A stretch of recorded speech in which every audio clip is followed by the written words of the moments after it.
কতগুলি অপরাধ আছে যেগুলি আল্লাহ পাক পছন্দ করেন না, না করাটাই উত্তম।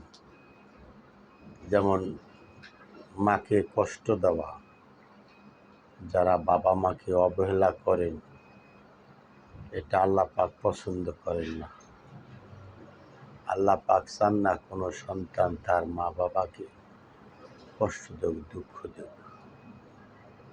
আল্লাহ পাক চান প্রতিটি সন্তান তার মা বাবাকে মহব্বত করুক, আদর যত্ন করুক।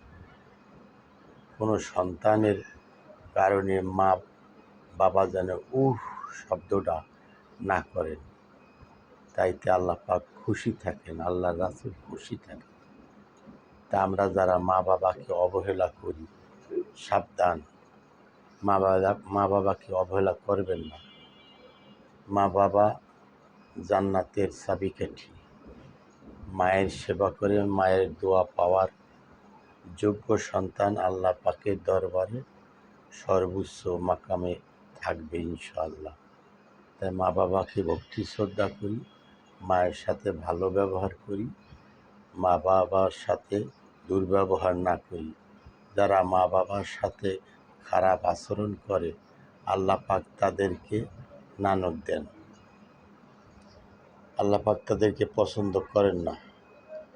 মা বাবা জীবিত থাকতে যারা মা বাবার দোয়া আদায় করে নিতে না পারে তাদের মতো হতভাগা পোড়া কপাল এ পৃথিবীতে আল্লাহর জমিনে আর কেউ নেই। তাই মা বাবা জীবিত থাকা অবস্থায় জান্নাতের টিকিট কিনে রাখো।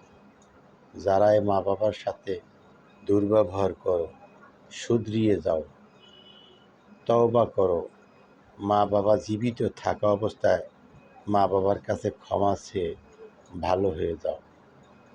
মা বাবা কোনো সন্তানকে বদদোয়া দেন না। সন্তান যতই খারাপ থাক, সন্তানের কষ্টের কথা শুনলে সর্বপ্রথম মায়ে কেঁদে উঠে আফসোস করে আল্লাহর কাছে ফরিয়াদ করে, আল্লাহ তুমি আমার সন্তানকে হেফাজত করো, তুমি আমার সন্তানকে ভালো রাখো, তুমি আমার সন্তানকে সমস্ত মুসিবত থেকে রক্ষা করো। একমাত্র মায়ে যিনি নিঃস্বার্থভাবে ছেলে মেয়ে সন্তানের জন্য কান্না করে, একমাত্র মাই পারে সন্তানকে দোয়া করে। মায়ের দোয়া আল্লাহর আরশে চলে যায়, কোনো বাধা থাকে না। মা বাবার দোয়া আল্লাহর আরশে পৌঁছতে কোনো বাধা থাকে না। তাই মা বাবার সেবা করুন, ইনশাআল্লাহ আল্লাহর রাসূলের মহব্বত হাসিল করুন।